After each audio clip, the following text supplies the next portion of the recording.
mHelp application is designed for those who want to be able to send an alarm event along with the device's location. This app allows you to generate an alarm to the system, commonly known as a panic button. You can send the panic alarm directly from your phone.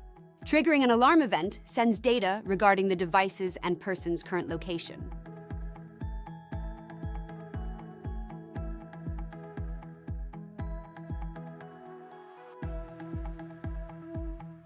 You can also delay the alarm generation by setting a timer in the app. Click on the green clock and decide how much time you need to delay an alarm. The alarm delay can be used when entering a dangerous area for a set time. If the alarm is not cancelled, a patrol will be sent automatically. Here you can see how to use it. It's very simple. The operator immediately receives the alarm and can follow the predefined response procedure.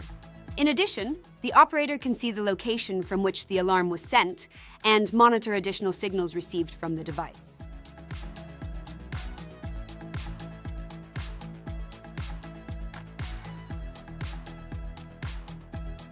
Functions. There are many ways to use the mHelp application. The app can be used when entering a potentially dangerous area, going for a run, or if you are concerned about fainting or feeling unwell. The most common ones include medical alerts, medication reminders, going out and returning home, and suspicious customer reports.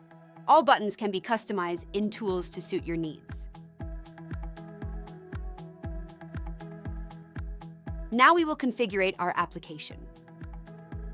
To add a new configuration to the system, go to the Configuration Plugins tab in the tree on the left, and then use the plus sign to add the mHelpGate drv config.ocx file. Then go to the Services and use the plus sign to add the mHelpGate driver.exe file. For the added configuration, you must first complete the following data: port and external address. Go to mHelpGate driver and navigate to Communication tab. Choose your active listening port and double-click on it. Change the information if needed. Loading settings to your phone is also very simple. Remember to allow the mHelp app to use your camera. Click on the port you want to connect through, then select the QR code icon on the right. Your individual QR code will be displayed. Open the mHelp app and go to Settings by tapping the Settings icon in the upper right corner. You will see an additional configuration page. Select the first tab called Load Settings from QR code. Scan the previously generated code. Remember to save the configuration and you're done. Of course, you can also enter the configuration information manually if you prefer. Adding buttons. To add new buttons in console, go to Tools and open mHelp, Get Driver in the Configuration tab. Then choose additional buttons. Click on plus and add name, code, and change color for your new button.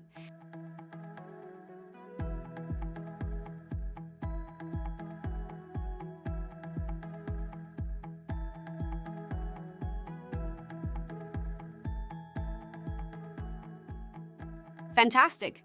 That is all for now. I hope you enjoyed. Thank you for watching. Please discover other tutorial videos on our YouTube channel and remember to subscribe.